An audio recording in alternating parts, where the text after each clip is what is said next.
But out of curiosity, I went to look at what the top 10 Canadian exports to the UK were. Do you know what they are, Madam Chair?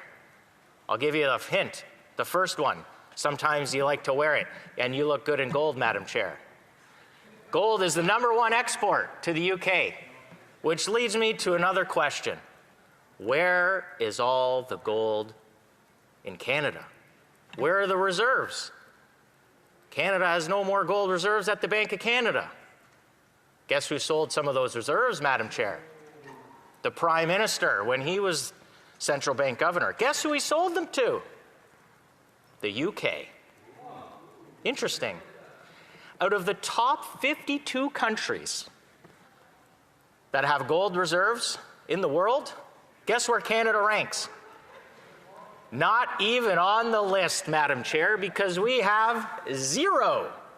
While other countries around the world have been piling up their gold reserves, Canada has been selling them all. The US, China, Poland, Turkey, the list goes on and on and on. And Canada has made the choice to sell its gold reserves. Thank you to the Prime Minister. Now, to the Prime Minister's defense, he's not the only central bank governor that's been selling Canada's gold. That's been going on for many years, but he continued it. But it's funny that he sold it to the country of which he then went to become that central bank governor. I guess he was okay to keep it when he was the central bank governor in the UK. They didn't sell their gold reserves, Madam Chair.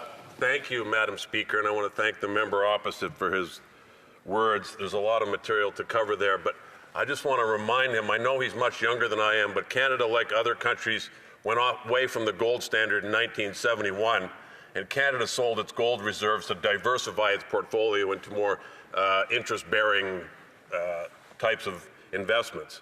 He knows that. My question to him is, though, I know that the British pensioners are coming to Ottawa next week because I'm part of a group of people that's hosting them. I've met with them on a regular basis for the last several years, as has a number of his colleagues. I've raised this issue with British politicians at every opportunity, so has his colleagues, with me, side by side. We've written letters to the Prime Minister of the UK, of Britain. So my question is to him, will he acknowledge that the government of Canada, including its ministers, and it's not a partisan issue, frankly, because he's absolutely right. The British pensioners in Canada are not being treated properly by their own government. But will he acknowledge that the government of Canada, the MPs in this House, have actually been working hard on that issue? Thank you, Madam Speaker. The honourable member for Simcoe North. Madam Chair, I appreciate this member's question. You know, I might be younger, but I wasn't born yesterday. If Canada had not sold its gold, we would have $125 billion US of extra money in the government coffers. So I appreciate that this member, might question that strategy, but I think it's entirely reasonable to ask, why we've been selling gold or why we don't hold any gold while other central banks are borrowing it. But on his fundamental question, I firmly accept that members of this House have advocated for UK pensioners. I fully accept that, and I appreciate the member's advocacy on their behalf. But this is a question about what the government has delivered for UK pensioners. This is a question about the government being in negotiations with the UK and not bringing this up to a degree to get it resolved. That is the issue. It's not whether any of us individually in here are trying to advocate, because I think a lot of people are. But the best people able to negotiate on behalf of UK pensioners are the government, because it's the government that's allowing the UK to get something in joining CPTPP, and we have not gotten anything in return for our pensioners. Yes, thank you, Madam Speaker. It's interesting how the member tries to give this, what I would suggest to you is a false impression. Stephen Harper divested Canada of its gold reserves. By the time we got into 2016, that's when it was all done. Yet he tries to give the impression that the #1 trade to the EU is gold. And the member is right. It is gold. It is gold. But it's not because of depleting reserves. It's because we virtually have gold mines in all the different provinces, Quebec and Ontario leading the way. So that is Canadian exporting gold. It's not depleting the reserves, yet the member intentionally tries to mislead Canadians. And then he talks about the indexing of pensions, Madam Speaker.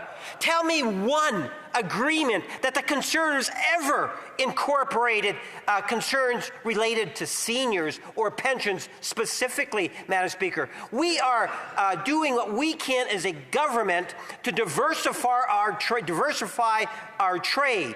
And the last time we had a trade agreement with a European country, it was Ukraine. Let me remind my friend across the way, they voted against trade with Ukraine. Shame on the Conservatives, number one, for voting against Ukraine, number two, for trying to mislead this House. Whoa. Order. The Honourable Member for Simcoe North in 25 seconds. Madam Chair, I guess we'll have to get a ruling on whether you can say someone's intentionally misleading the House. But you know what? I can't believe that this government broke its own trade agreement with Ukraine. Do you know what they did? They got rid of the carbon tax. They broke their own agreement, Madam Chair. And unbelievable. I appreciate the member mentioning that we have all of this wonderful gold production in Canada. So isn't it shameful that the central bank doesn't just keep a little bit of it?